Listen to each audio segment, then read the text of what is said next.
Good morning, everyone. It's chilly outside, so it's time to come in and do some stitching. I'm Reva with Quality Sewing and Vacuum, and thank you for joining us for our weekly How Do I. I'm happy to be with you today, and I'm really excited to see you all. As always, if you have any questions or anything you want to put in the chat, feel free. And if you have questions, I'll try to answer them.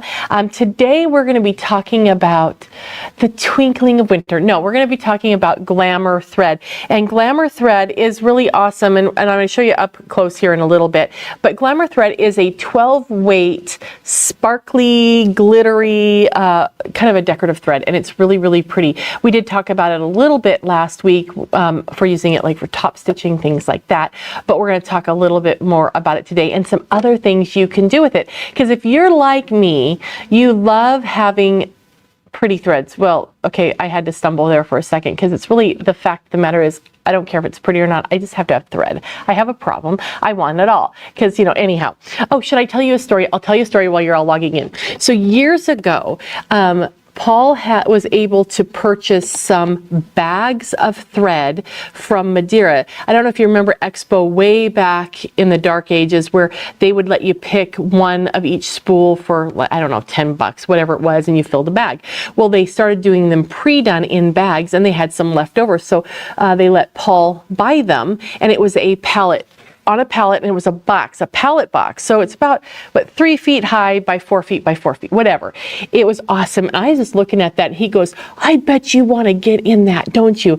And I was thinking, yeah, I do. It's like a big kid ball pit, right? So anyway, I did not admit it out loud to him. If he watches this, he may know now. But yes, I would be all in for a big kid ball pit made out of thread. Okay, good morning, Kathy. So anyway, let's get to talking about this thread because the thread is absolutely beautiful. It's from Wonderful, and it's absolutely fabulous. And you can use it in so many different ways. You can use it on your sewing machine, embroidery, and in the serger. So we're going to talk about the different ways that you can use it because if you've bought some, and you probably have some, and if not, come get some at Quality Sewing. But you're going to love seeing the different things that you can do with it. So we're going to start over here at the serger. And this is the Acclaim serger, and this is an awesome little serger, and I love it because it has this extra space here. So when you're working on projects, you have extra room. And you know, I was actually looking at it on our website today, and it is over $1,000 off. It's amazing. Anyway, so let's talk about threading first of all. This thread, can you see the regular thread? I'll move my hand. Can you see the regular thread right here? And then you see how thick this is. A thicker thread doesn't necessarily go through the threading ports. Now the threading ports are awesome because this machine threads for you. It's air thread and it will thread for you. However, with something very thick like this with that little bit of glimmer in it, it may not thread. So I'm just going to cut to the chase and I'm going to show you how to create a thread cradle. So I just pulled myself a big long length of thread. I would say it's probably about 42 inches just because that's what I did, is an extra long one. And I pulled it right from the looper there. Okay, so I'm going to take one end of the thread and find the other end. It's around here somewhere. Oops, missed it. Okay, and I'm going to line the two cut ends up. Okay, there they are. And then I have a loop at the other end. Can you see it dangling right? Let's see there. Can you see it right there to over the button that says push to thread? Okay, so I have this loop. So it's, and I'm going to put this down into the U, which stands for upper looper. I actually have to have them together. And I'm going to flip my little lever. You know, this never worked. There we go. Flip my lever to threading, and I've got those in there, and I'm going to hold my loop. Let's hold the loop so it doesn't go through. And I'm going to push. There we go. Push my little guys. I have my loop right here, and the rest of the thread, did you see it puddle up right there? The air threading caused the little cradle to go through. That's what this is called, is a thread cradle. So now I have this loop, and I'm just going to take the heavyweight thread, slip it through, and then I'll pull this right through the loopers. You see that? How easy is that? So if you're ever working with like a woolly thread or something like that that does not want to go through the air threading, that's how you do it. Now this thread very well might do it, but I just want to take the opportunity to show you how to do it. Now we're going to do a narrow hem, or you can do a rolled hem, and I'm using the right needle, and then I have it down on a really short stitch length just before, well, let's try it at a 1, and we're going to get this set up, and I have my dial, my little lever here down, so it will do a very narrow little hem. I need a little bit longer stitch length here. There we go. Now I'm going to take this off so you can see it. It's so pretty. Okay, let me come over to the, can you see that? Look at the glitter on that. Isn't that just so pretty?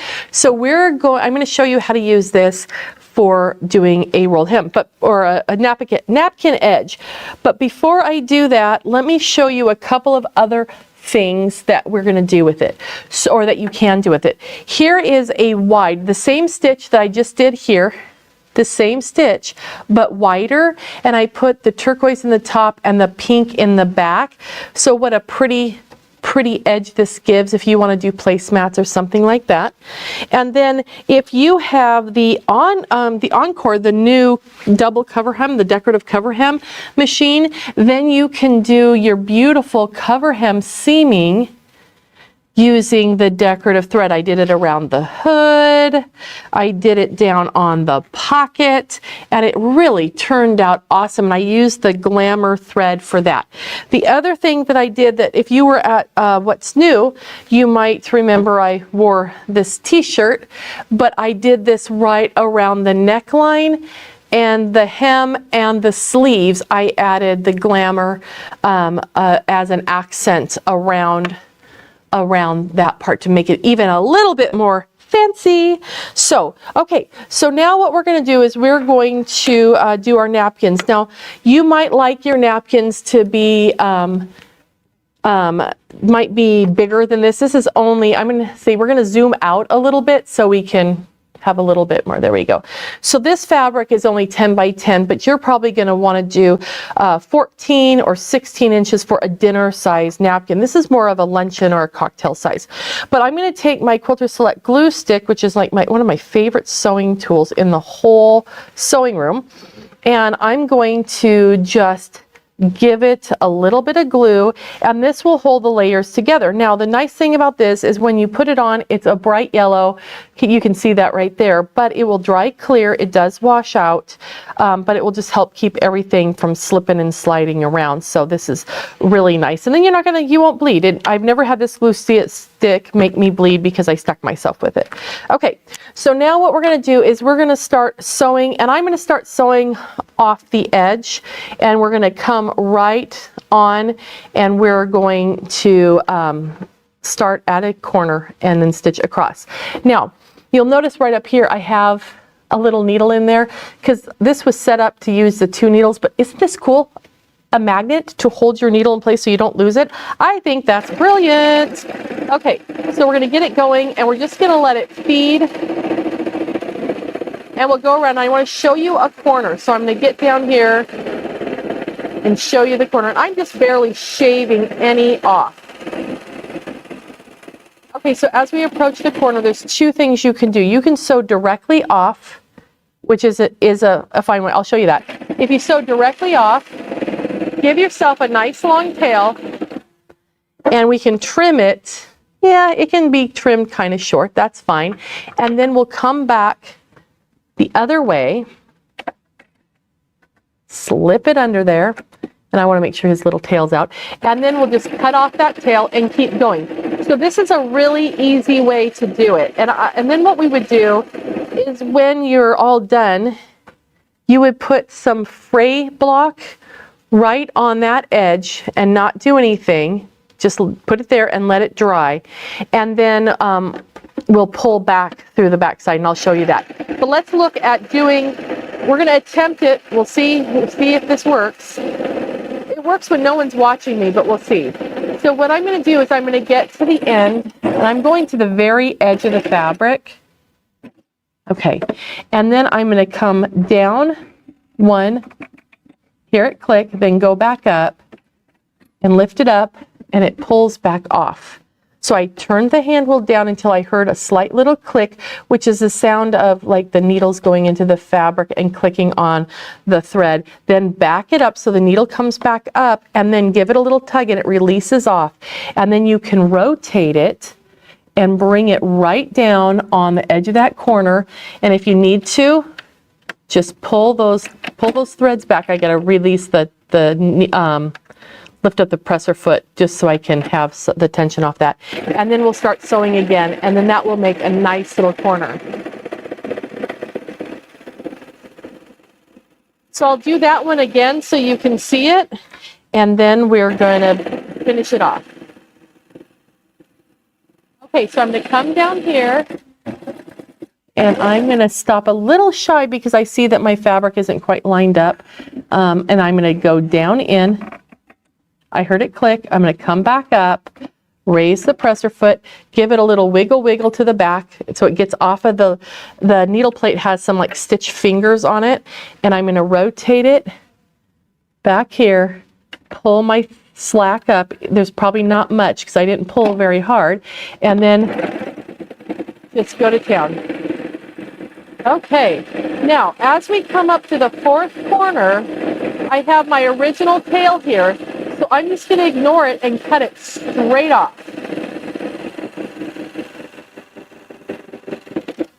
And now we have the corner all done. And here's my miter corners. Those ended up looking really nice, didn't they?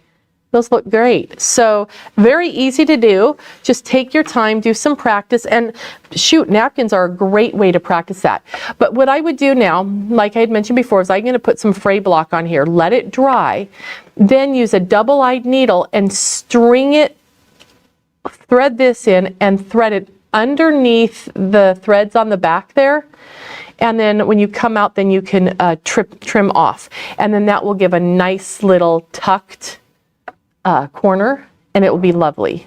Okay, so if you're nervous about doing a mitered corner, then you can just do the tuck and trim corner.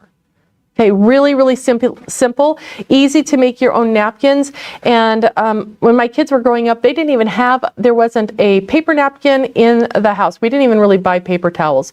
I made cloth napkins, and then we would use rags. So it just really is a nice reusable thing. So again, this is more of a luncheon, cocktail size at 10 inches. A dinner is going to be more of a 14 or a 16-inch napkin, and really simple. Out of 2 fat quarters, you can have, you can make a couple of luncheon napkins or a beautiful dinner napkin. Okay, so I am going to slide over here. I'm going to show you some more things, and we're going to talk a little bit more about what we've done here. So I showed you the serger stitching that we did here, right? Which is really oh so pretty. It really works out nice. But in the center here, you will see, hold on, we're doing a little bit of shifting, little magic of no magic there, but you know, hey. Okay, so, and this is an embroidery design that is done obviously with the embroidery machine, but I have the Glamore thread in the needle, and it's really pretty. So if you're making whatever project you want to do, if you're having a running stitch, there it is. If you have a running stitch that you want to do, you could try to do a filled in area, but just watch it. The other thing you want to do when you're using the Glamore thread is you're going to want to use a top stitch needle. A top stitch needle has a larger eye, and it has a little shaft down the front of the needle that will protect the thread from abrasion, because it's designed for using top stitch thread, which is a heavier weight thread. So anyway, so cool. So even if you're doing embroidery, it's okay to use a top stitch thread. Now, let's look at some more fun. So you may have seen our little thing from the magazine, the catalog, where I had the little projects and we did the hanging towels. Okay, this is one of my favorites. I'll show you that one. So what I wanted to do is I thought, well, why not make it more pretty? Because here is how it works. You have the fun little loop here, and watch that video because it goes through all the instructions on how to do it, and then we have it posted on our website, the other instructions. But this piece right here is really cute, and like I decorated this one, right, with the buttons and made it a snowman. But let's do it, and let's take it and make it fun and decorative using decorative stitches. Because like on here, I don't know if you can see a little bit of bling. Let's maybe go to the close-up camera and then you'll see that. I just added simple stitches from the machine using the Glamour thread, and then it gives it a real fun little sparkly look. And of course you're not seeing it as well up front because it's on camera. It's so much prettier in person. But let's talk about the mechanics of doing decorative stitches with a thread like this. So I have my little piece, which is the band that's going to go across the front of the towel, and I have it all prepared. And on the back, I have a sticky stabilizer, and a tearaway sticky stabilizer is perfect. And I'm going to ask us to go back to the zoom in one for a second, because this is on one side you have stabilizer, on the other side you have paper, because on the back side of the stabilizer you have stickum.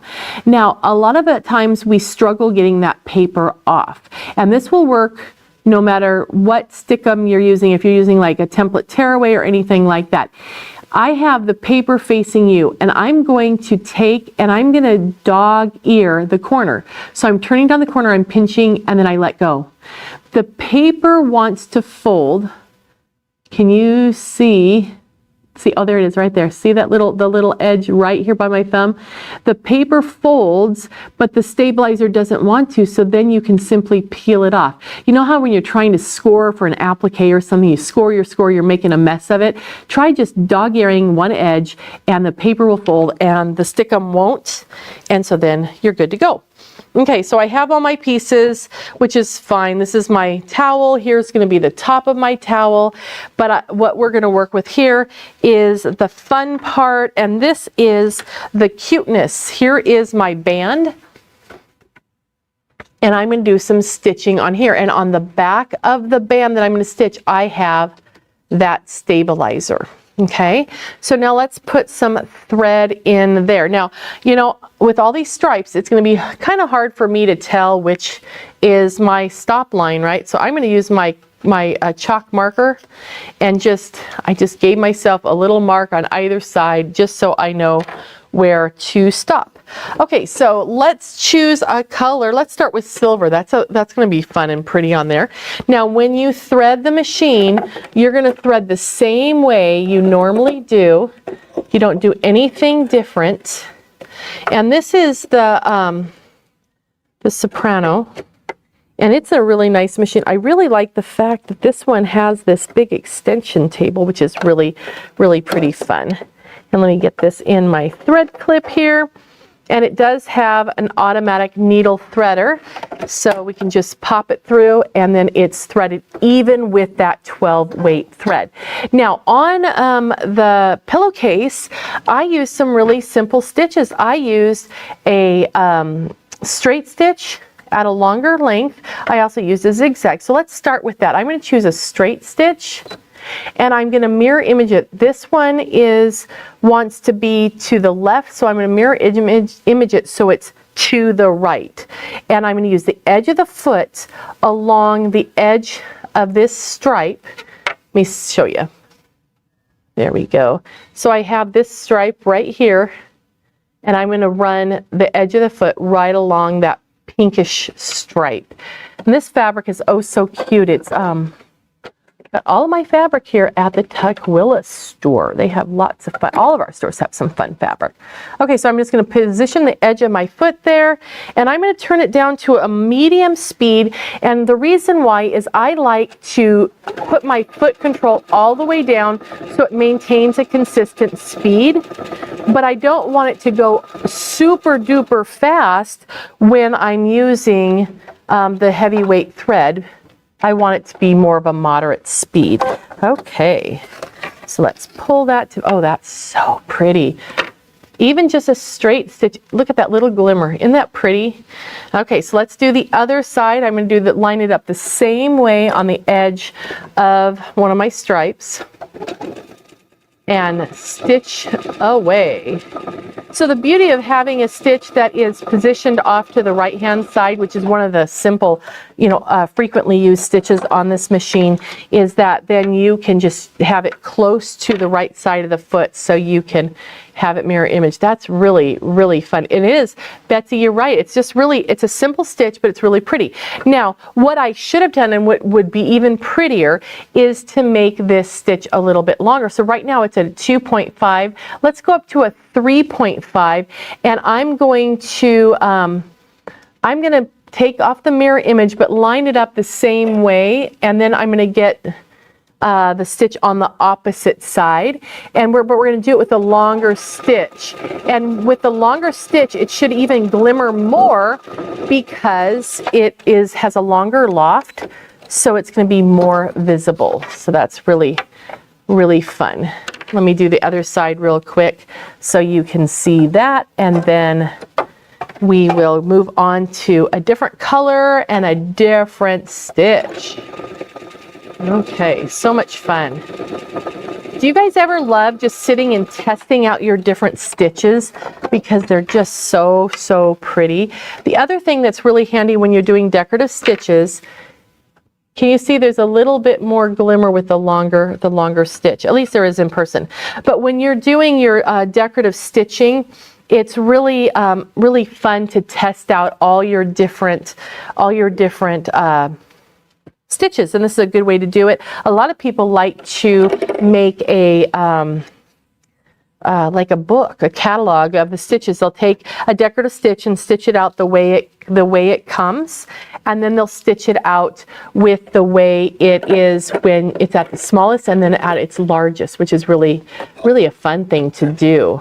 So if you ever feel like you want to do something in your sewing room but you don't know what, you don't have a project going, which I'm sure everybody always has a project going, but if you just want to do something just for a few minutes, try making your own stitch catalog. It's really kind of fun. Okay, so now we're going to go in and let's choose a fun stitch. I'm going to go into the decorative category, and I'm going to choose number 4, so 04, and this is just a feather stitch. And I'm going to run this down the very center line that's on my fabric. If you don't have a fabric with lines, that's okay. You don't have to.